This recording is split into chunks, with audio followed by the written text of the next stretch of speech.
The time has come for the Cobra to rise up and reveal himself.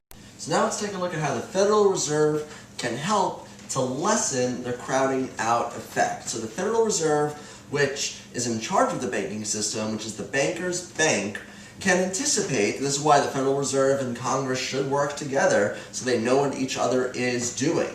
So we see, let's recap fiscal policy, fiscal expansionary policy, based on deficit spending, based on borrowing, decreases the supply of loanable funds. This decrease in the amount of excess reserves in the banking system will increase the real interest rate as banks send a signal that, hey, we don't have a lot of excess reserves, we don't have a lot of loanable funds, so we're going to raise the real interest rate and try to make more with less. So at the same time, the federal government does the expansionary fiscal policy, the Federal Reserve could do an expansionary monetary policy. And the immediate expansionary monetary policy the Federal Reserve can do is the buying of bonds. Buying bonds equals bigger bucks.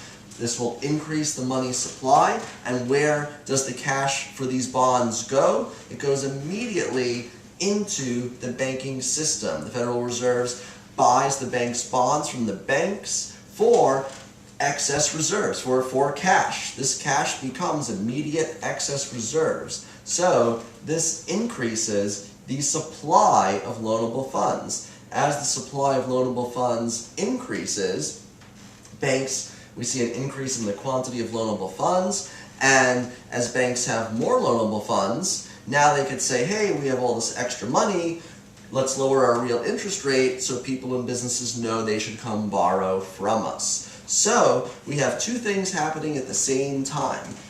One, we have the real interest rate increasing, and two, we have the real interest rate decreasing. It's being pulled in two different directions by two different forces. And just like from Unit 2 with supply and demand, when you have either price or quantity increasing or price and quantity decreasing, just like here, you have real interest rate increasing and real interest rate decreasing. The result is that the real interest rate is indeterminate. So, is it the same? Is it a little more? Is it a little less?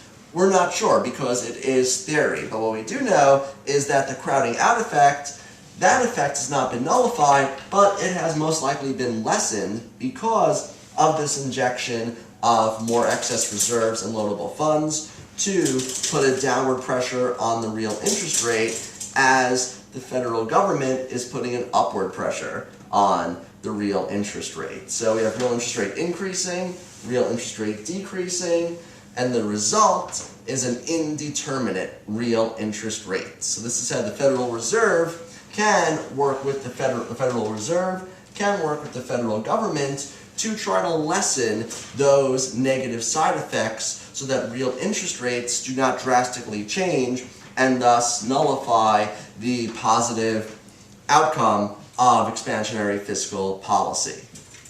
Thank you for watching. Remember, whether it's your money, your mind, or your body, invest hard, invest often, and no feelings. Money never sleeps. We'll see you next time.